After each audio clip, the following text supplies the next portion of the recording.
Hello, everyone, and welcome back to The Rundown. I will be your host today, Craig DeLuz, coming at you from the West Coast, the left coast, behind the Iron Curtain, otherwise known as the Sierras. But as we all know, I do not do this program by myself. That's right. My name is Mike Piroworski, coming to you live from the East Coast. It's the coast with the most, from the co-host with the most here on the Rundown. Two-way views, conservative news, and Craig. Guess what day it is? Oh, yeah. It's raining tacos from out of the sky. Tacos, no need to ask why. Just open your mouth and close your eyes. It's raining tacos. It's raining tacos out in the street. Tacos, all you can eat. Lettuce and shells, cheese and meat. It's raining tacos. Yum, yum, yum, yum, yummity yum. It's like a dream. It is definitely like a dream, sir. It is definitely like a dream. Like a dream. Like a dream. Did you get your tacos in yet today? Did you get your tacos? I have not gotten my tacos in yet today, but we had some leftover ribeye, and I do believe we're going to be slicing that puppy up and doing some steak tacos tonight. Steak, nice. Oh, I'm supposed to let you know that our mutual friend, attorney Jason Herman, says hello and let you know they had goat for dinner last night. So he wanted you to know that. You know what? He sent me a message. I asked him how it was, and he told me Sharona did a marvelous job. Charisse? Got it. I stopped at the food trucks on the way in here, right? And the taco guy wasn't there. And I was like, I don't. So I went over and I saw tacos in the corner of my eye. I mean, literally like a whole billboard of things this guy had available. I saw taco like in the bottom quarter. It was all tacos. I went over to it and it was taco ice cream. And all I could think was, I mean, isn't that going to melt on the grill? I mean, how does this work? Now there is one of my favorite tacos is called Choco Taco. Making it up, right? You're making it No, up. I am not making that up. Look, my in-laws are in the ice cream business. It's a thing. It's called Choco Taco. And it's basically it's like a graham cracker, like a waffle, folded in half, and it's got the ice cream in the middle, and then it's got the chocolate strewn over the top, almost like a salsa. Listen, if you tried that stuff over here on the East Coast, I do believe you'd get punched in the mouth. It's a national ice cream, man. What am I going to tell you? It's literally just ice cream in the shape of a taco. That's all it is. Let you know, I'm in this nation and never heard of it, a Choco Taco or whatever. You have never heard of a Choco Taco? No. Oh wow. No. Okay, hold on. Let me see if I can find that for you. Taco. Anyway, I bought one, Craig, only because when the guy showed it to me, it was like a cookie shell, right? Filled with vanilla ice cream, but it had colored sprinkles all over it. And if anybody's ever been in the Army, they know what the colored sprinkles mean. So there it is, dude. Choco Taco, made by Klondike. See, it's just if you notice, it's like basically what it is. It's like a drumstick, only in the shape of a taco. Well, a drumstick's a drumstick, at least, you know. And that's in the shape of a taco. In the end, it's still vanilla ice cream with a waffle in a waffle cone with nuts and chocolate syrup.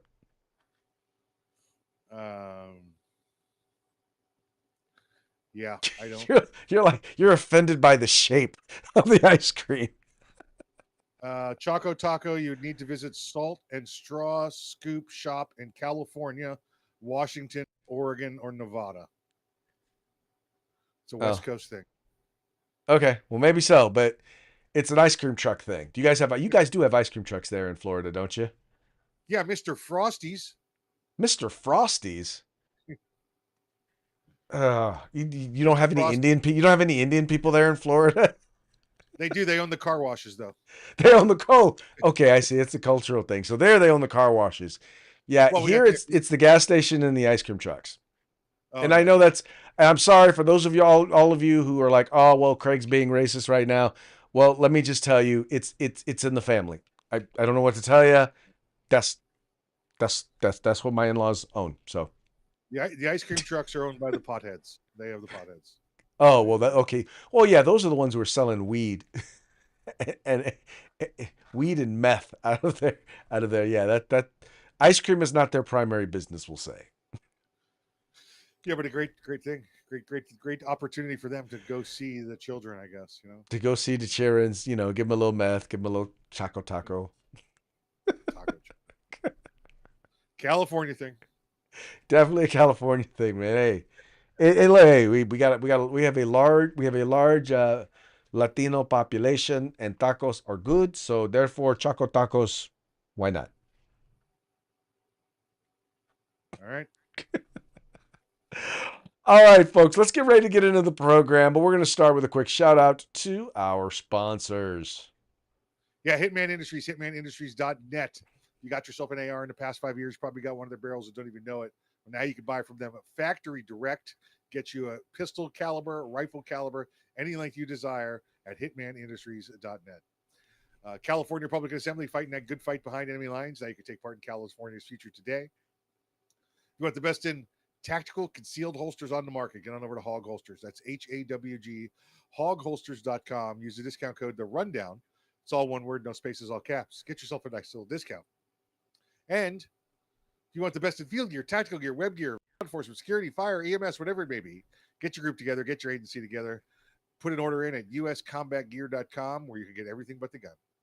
That's right, folks. These are our sponsors. They bring us to you so that we can bring you to them.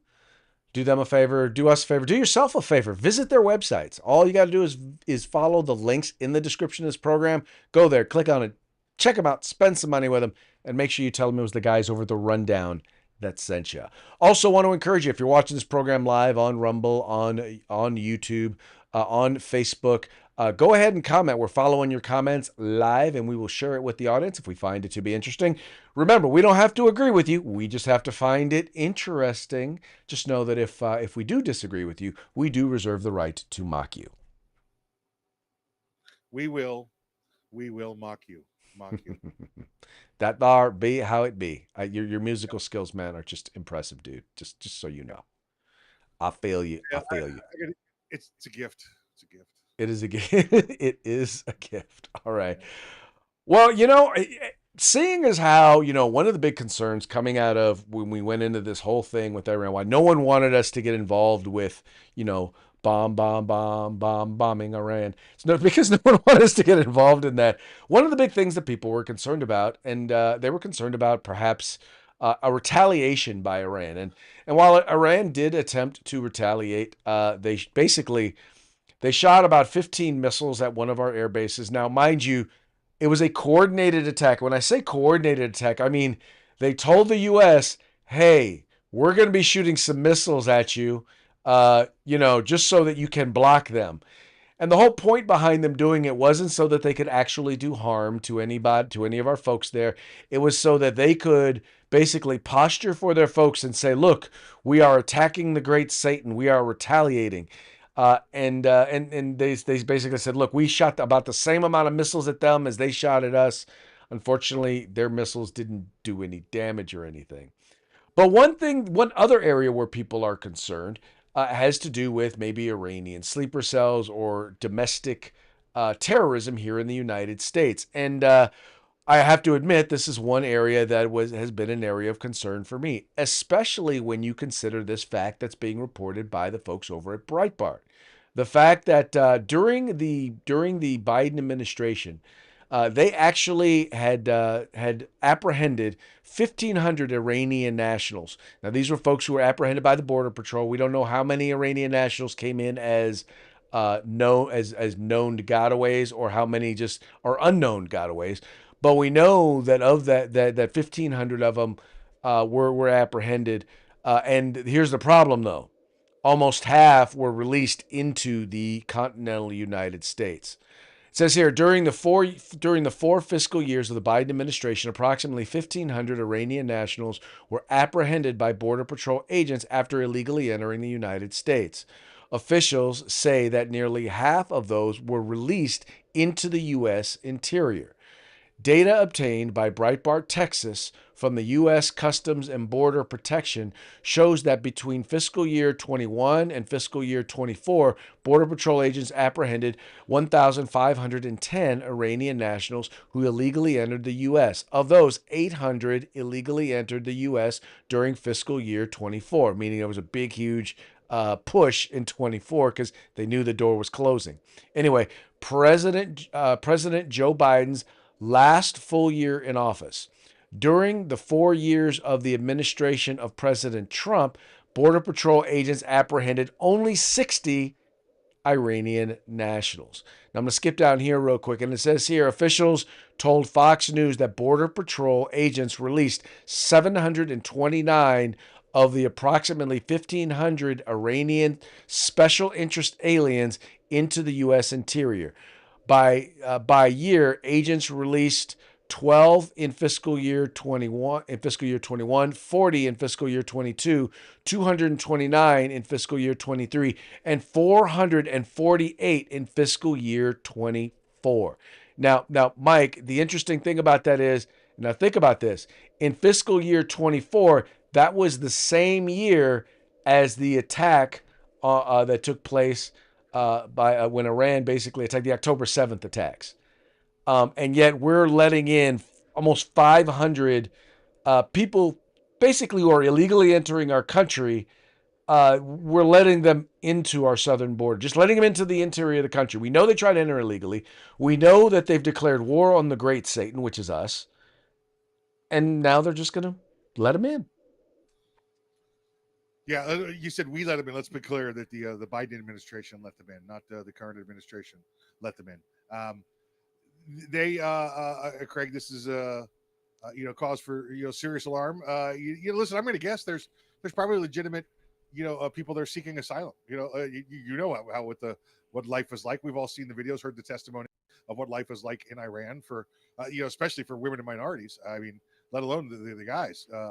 So there's probably legitimate asylum seekers, but the Biden administration didn't care about that. You want to come in? Come on in. Yeah, go ahead. We don't care. You're Johnny Jihad? No big deal. No big deal. No, we're cool. But make sure you come back for your hearing in 18 months. But it makes absolutely no sense. It's like, okay, we know that what happened on October 7th, what happened, what Hamas did, we know that they are an acting arm. They are a proxy for Iran. So basically, Iran attacked Israel. How would we not expect? And basically, they did it by crossing the border. Yeah. And here it is. We're now at that very same time going to just allow people from that. I mean, once again, and you're probably right. I'm sure that not every single person who came into the United States from Iran came here because they hate the United States. Many of them came because they want the opportunity and the freedom and the liberty that we have here in the United States.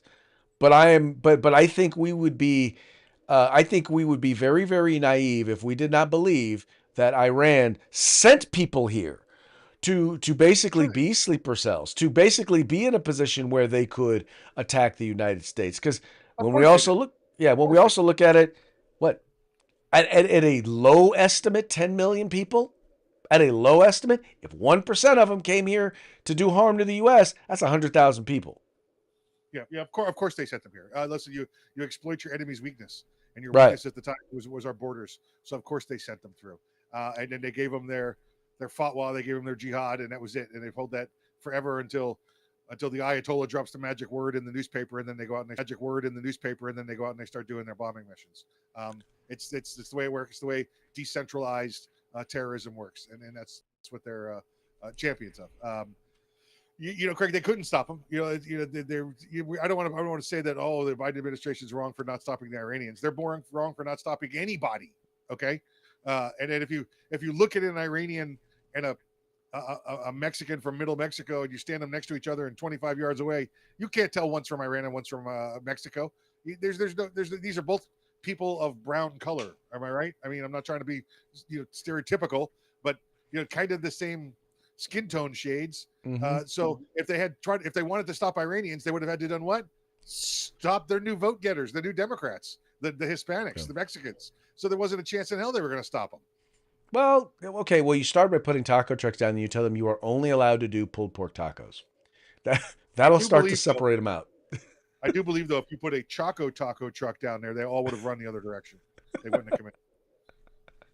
Quite possibly, Choco taco. All the Latinos would have gone the wrong way. Yep. Okay. Yep. See, so we had a plan. We had a plan to deal with it, and they were just not ready to deal with it. Anyway, I say that I wanted to share that because I wanted people to understand that, look, there's always been, and regardless of whether we did anything to Iran or not, whether we were involved in what took place and dropped the bombs on them, to be honest, they didn't need that as an instigation to inflict terror upon the United States. No, they did not. You know what this week is needing? This needing a little more music from the Gap Band. We need to drop. You dropped a bomb on me. We got to put that in here somewhere. You know what? I'm gonna make sure we get that. We're gonna get that in there this week. Yep. All right. Alligator Alcatraz. Witchmacaw's gonna love this one. This is as soon as I heard Alligator Alcatraz, I knew that they were talking about Florida. What is Alligator Alcatraz, you say? Well, let's take a look here. Being reported by Breitbart News, DHS approves Alligator Alcatraz for illegal aliens in Florida. The Department of Homeland Security approved an immigrant detention center in Florida nicknamed Alligator Alcatraz to be built according to a report from the New York Times.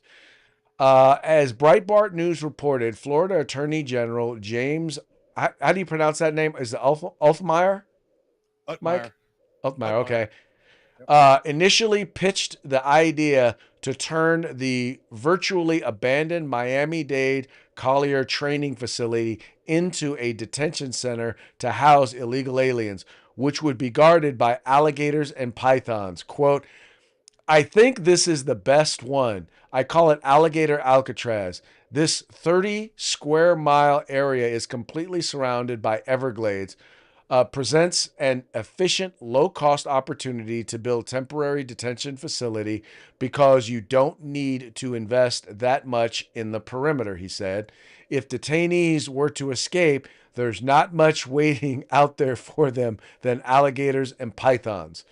Per the New York Times, the facility would be composed of large tents and other planned facilities that would cost the state around $450 million to run. Quote, the remote facility composed of large tents and other planned facilities will cost the state around $400. Okay, well, yeah, they're just re-quoting what they said there. And you see here, Homeland Security says they're working on it. If you're watching, that's what this was a tweet that was sent out today, actually not too long ago, on this particular thing.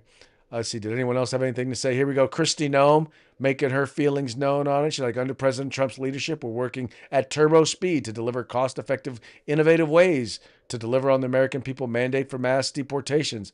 And there's the Attorney General there of Florida talking about how proud he is to support Trump and Secretary Noem in their mission to, keep their promise to the United States. You know, I will tell you, there's a lot of liberals who aren't going to like what Trump is doing, but all I can say once again is promise made, promise kept.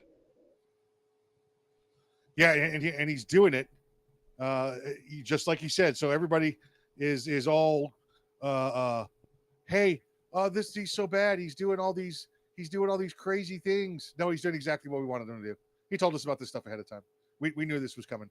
To give you an idea, Craig, the Miami Collier.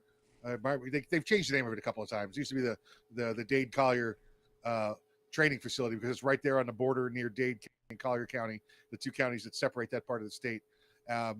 It's in the middle of the swamp. It's in the middle of the Everglades. It's 40 miles from the West Coast, 40 miles from the East Coast, 40 miles from the southern edge of Florida where the Keys begin. It's out there in the middle of nowhere. It was originally designed as an overflow airport, an emergency landing strip for all the airports in the area. It just literally in the middle of nowhere. Then it became a training facility after airports had better control, better towers. So it stayed there for years and years, and it's still an active runway. And it's the weirdest thing in the world to see. You could be out there flying, and all of a sudden out of nowhere, boom, there's a runway as long as the main runway at LAX out in the middle of nowhere. And you're like, what in the world is this? So it's kind of neat. And it's definitely in the middle of, it's south of Alligator Alley. It's in the Everglades. It's definitely going to be Alligator Alcatraz. Wait. You have an area of your state called Alligator Alley. The main road that runs out of Fort Lauderdale west over to Fort Myers, it bisects the state down there, straight road, 80, 90 miles long. It is Alligator Alley is the name of the road. Wow. That's not Okay. a nickname either. That's the name of the road. Yeah. Oh, that's the name of the road, not a That's not even a nickname. nickname. It's I'm sure it is a well-earned nickname. Oh yeah. You don't do a lot of speeding out there. Well, you do, but you're very careful, and your eyes are always on the road. And at night, it's a whole different ball game because you hit one of them logs walking across the street in the middle of the night. It's over with. You've left your axle behind. Okay, well there you go. Look, it sounds like a plan to me. It sounds like a good source of revenue generation for the state of Florida as well. Oh yeah, think of all the money we'll save on alligator food. Yeah, so there you go. So we'll get rid of all the detention centers here in California because we don't need to earn any money from the federal government like that, and we'll just send them all to Florida. Wait, who you detaining? Come on. Jose Padilla, that's about it, Nah, we're all those Swiss illegal aliens Yeah. and the French. Nobody likes the French, even Californians. So Got a big Tahitian problem there, big Tahitian. That's the way we roll. Anyway, moving right along. This is a big one. Maybe not for other folks in other parts of the country. Not many states have what's called a 1 in 30, a 1 in 30, or a 1 a month firearm purchase limit. But in the state of California, we do, and we've had one for a while. For the longest time, it was only limited to handguns, but then they eventually expanded it to all firearms, meaning if you buy a firearm or if you have a firearm transferred to you, you can't have another one transferred to you for an entire month or for a full 30 days.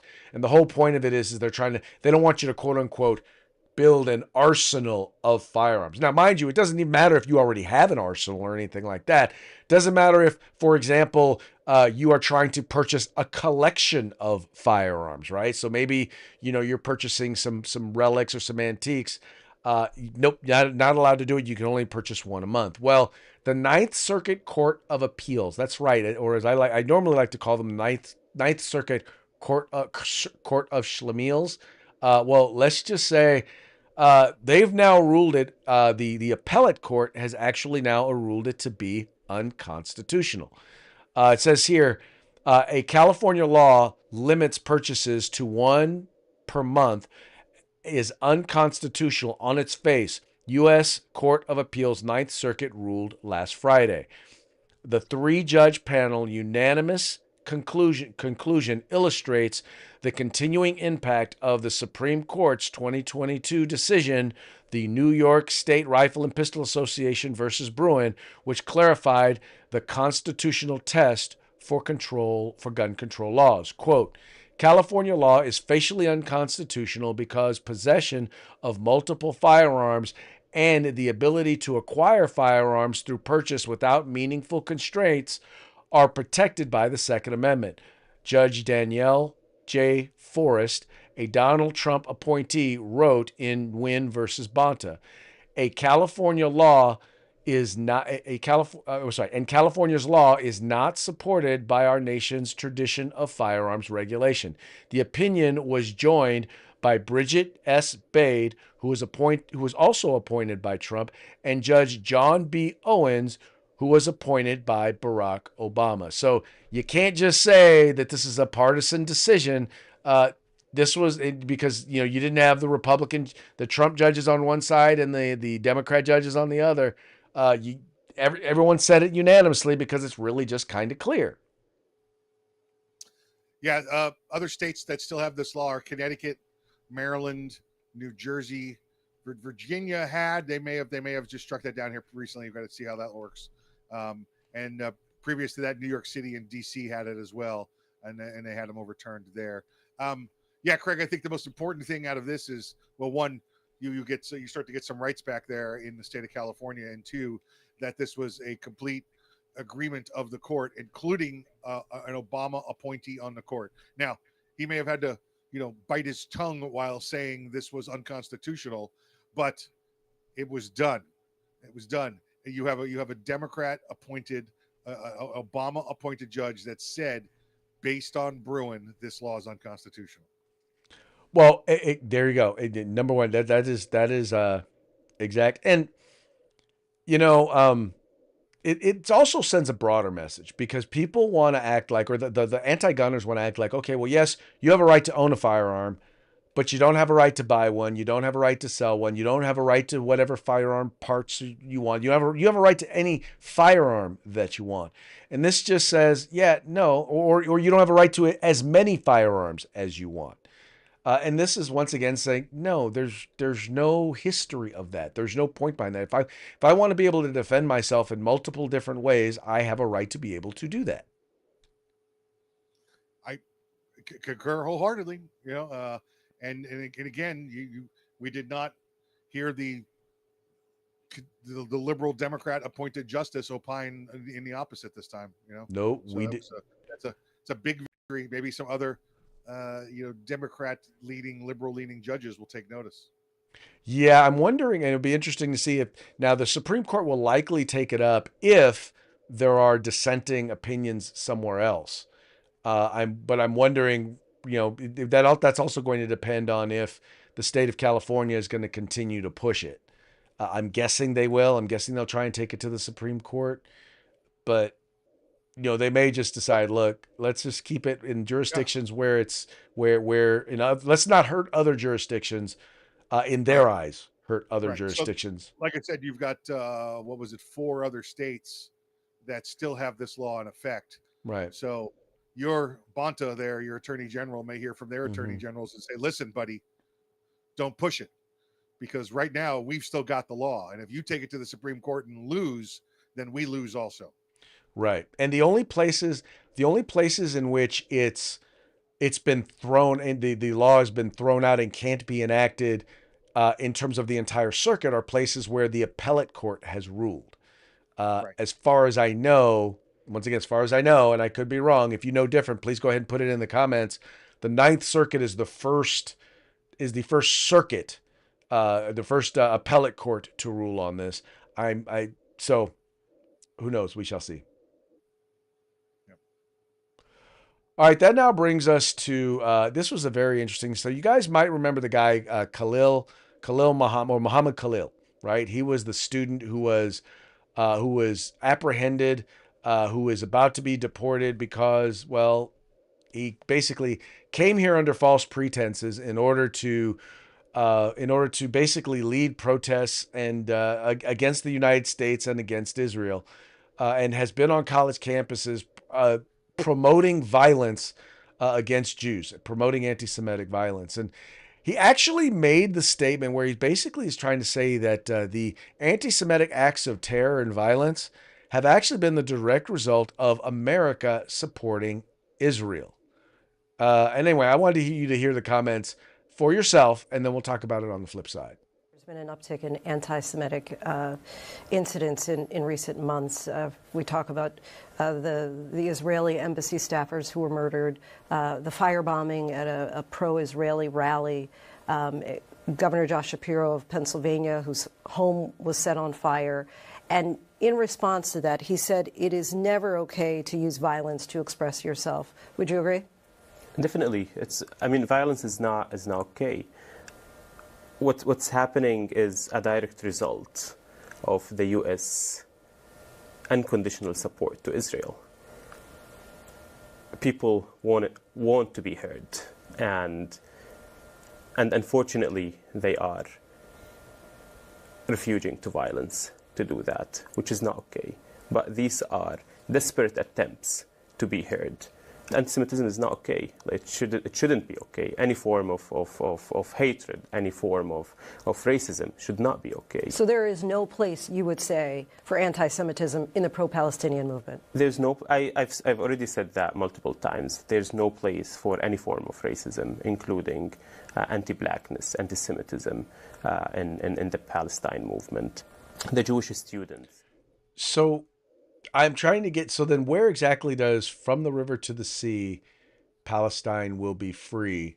You know, the chant that basically says, is basically means, you know, kill all Jews. Where exactly does that fit in his, there should be no anti-Semitism in the pro-Palestine movement? Well, he's not anti-Semitism, Gregor, an anti-Semite. He just wants to kill all Jews. So evidently, whoever lives between the river and the seas, he wants to kill because he wants that beachfront property. You know, this is just, you know, revisionist, you know, storytelling. This is all this is. He got caught, leading these protests and making these threats, and now he's going to turn to the left and ABC News and notice how they didn't show anything he said previous, the original statements. Yes. That is interesting that they didn't, that none of that was included in their piece. They didn't say, well, these were your words. Yeah. Roll the tape. Yeah. Gotcha, bitch. Yeah. would have been real easy to do that when it's not like this, the things he says are hard to find. Yeah. But just dude is tripping. Yep. All right, moving right along. We're now at our parting shots. Parting shots are brought to you by Hog Holster. Just go to hogholster.com. Use the discount code The Rundown. All caps, no spaces, one word, and get your Hog Holster today. All right, this first one here, I think this is the one that Mike was calling for earlier. So let's see if this little ditty works. Iran, you dropped a bomb on me. Oh, Iran has a nuclear plan. Said couldn't have a nuke. Oh, yes, we can. If Iran to find out, that's a good plan. America's here. Oh, damn. You dropped a bomb on me. Iran, you dropped a bomb on me. Well, yeah, where we go. There we go. We dropped something like 12 or 14 of these mops, these 50,000-pound bombs on Iran. Yet I think the biggest bomb dropped was the F-bomb by Donald Trump this morning. Yes, the F-bomb by him. Well, I just think, in regards to what he said, for those of you who didn't hear him, he was upset because they entered into this ceasefire, and then shortly after the ceasefire, Iran shot a missile, and then Israel responded. And I think it was like one of those, look, I told you kids to stop fighting. Don't make me come back there. Yeah, I think that's what it was. This was the Queens coming out of him. This was New York City coming out of that man's voice. You heard him he dropped down in his city accent and everything there. It was beautiful. It was beautiful. Yes, he did. Here's another little ditty I think you guys will like.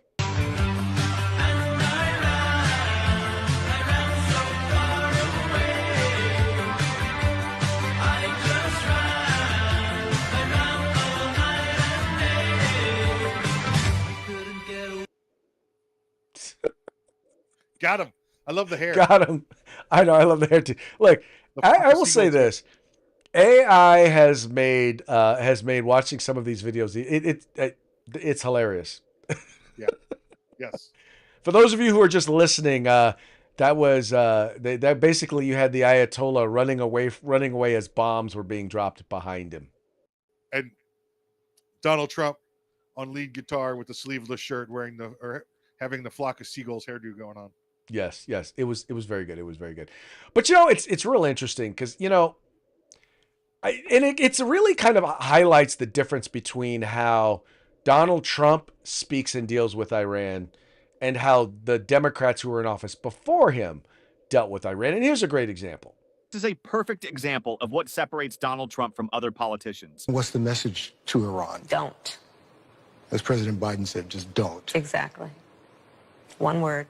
Pretty straightforward. I'm going to bomb the shit out of them. It's true. I don't care. I don't care. They've got to be stopped. Fundamental difference. Yeah.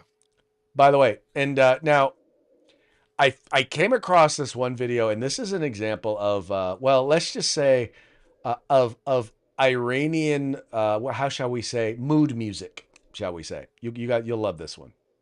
You can hear I was born and raised in France. I was born and raised in France, but my parents come from another romantic country, Iran.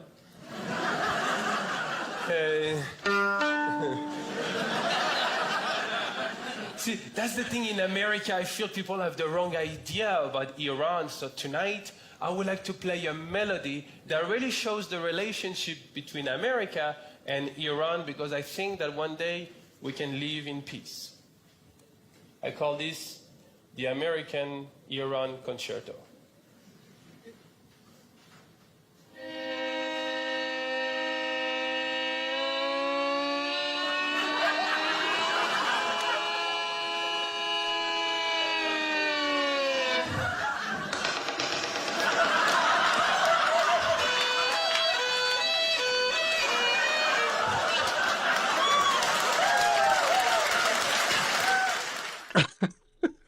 Oh, good old-fashioned violin humor. Yeah, that's what we're missing here. Come on, that was hilarious. I don't know which part I hate worse, the French part or the Iranian part. Okay, well, let's just say, okay, so all I know is this, is for people who are like talking about how impulsive Donald Trump is, let's just be clear. This was a philosophy, a thing that we knew needed to happen going back generations. Think to a Jew, whoa, boy, hey, the whole Israel Air Force swoops down on you and kick it the crapola out of you. Archie New, also from Queens, by the way. Also from Queens.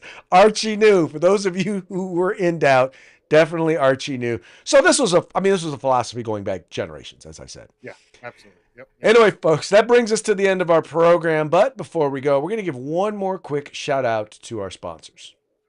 Yeah, Hitman Industries, hitmanindustries.net. Get on over there, get you some AR barrels, rifle caliber, pistol caliber, whatever you need, any length you desire, and multiple calibers, anything you want. That's hitmanindustries.net.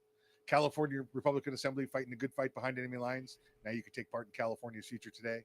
And if you want the best in field gear, tactical gear, web gear, assault gear, law enforcement, security, fire, EMS, whatever you need, get your group together, get your agency together, put it in order at uscombatgear.com, where you can get everything but the gun. That's right, folks. All you have to do is follow the links in the description to this program, and you can go to their websites, spend some money with them, and tell them that the guys over at the Rundown sent you. With that, we're going to call it a day. We very much appreciate you tuning in. We appreciate you liking and sharing the program and encouraging your friends to do the same. We will be back tomorrow on Hump Day. Till then, y'all have fun, stay safe, and we will see you mañana.